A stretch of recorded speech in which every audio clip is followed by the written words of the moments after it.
let's go a little bit into carb cycling. If somebody's never heard of what carb cycling is, give us a little overview of carb cycling to start.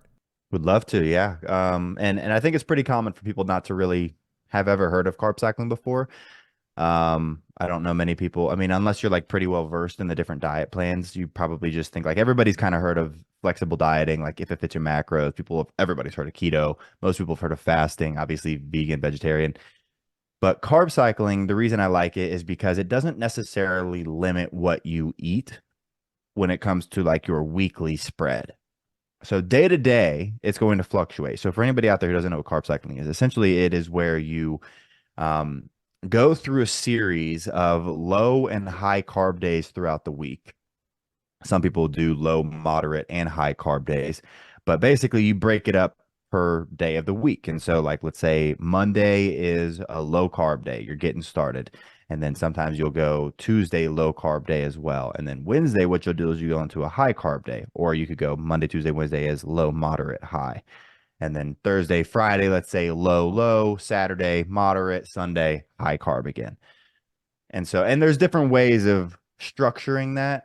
I would say that's probably one of the more optimal ways, just because you are getting 4 low carb days in, and could even make it more if you turn a moderate into a low carb day. But basically, what you're doing is picking days that you're going to have a low carb day. Um, but the beauty of these low carb days, because you might be thinking, well, I'm not going to be having any kind of energy. It's going to be hard to get my calories in because I'm just eating protein. No, the beauty of these low carb days is that you massively increase your intake of healthy fats, of dietary fats.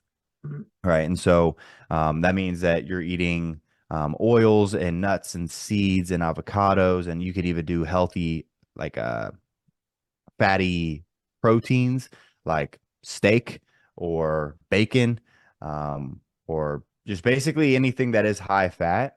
What you're doing is you are essentially substituting your carb intake for fat intake. And so you're depleting your body's glycogen stores. You are essentially getting rid of your body's primary fuel source, because your body really has two fuel sources, right? First is carbs. That's what it's going to depend on first. Second is going to be fats. When you deplete your body of its primary fuel source, it's going to then rely on its secondary fuel source. It's essentially like a backup fuel tank for your body. And so on those low carb days, we're depleting the primary fuel so that your body can focus on burning fat.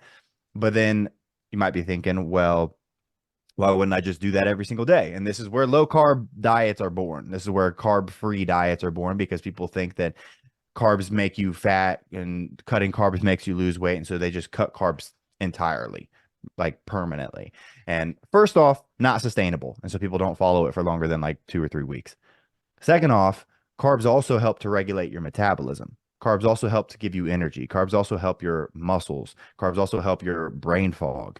And so there's all these different things that carbs help as when it comes to like metabolic effects.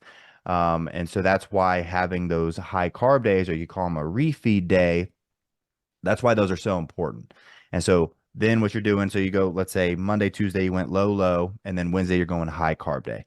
So this is the fun day. And this is what makes the diet sustainable, in my opinion, because on that high carb day, you're significantly bumping up your carbs. Let's say you're getting 250, 300 grams of carbs on this high carb day. Now, yes, you are cutting your fats back down, because just as your fats went up, as your carbs went down, your fats are now going to go down as your carbs go up. But essentially, you're getting most of your calories from carbs and protein, because your protein stays pretty consistent across the board.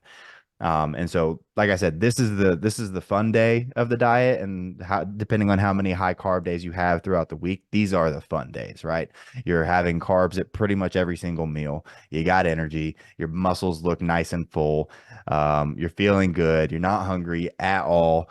And you're eating foods that you don't normally associate with the word diet, right? And I think that's probably the biggest part of it, because generally when people think that they want to lose weight, what do? They start cutting calories, and specifically start cutting carbs, and they think that they have to stay away from rice and pasta and potatoes and all these foods that you are going to have in excess on these high carb days.